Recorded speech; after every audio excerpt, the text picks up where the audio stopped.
కోసం బలి అయ్యారు. ప్రభురాజ్యం ప్రకటించుటకు ప్రాణాలని నిలిచారు. మా ఆత్మను రక్షించుటకు హతసాక్షులు మీరయ్యారు.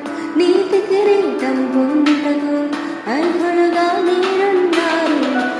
ఉన్నత పలికై మమ్మను పిలిచిన దేవా, మా కొరకై నీ ప్రాణం అర్పించితివి. నీలో నిలిచి ఉండుటే మా భాగ్యము.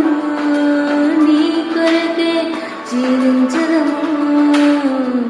సేవకులారా, సువార్తికులారా,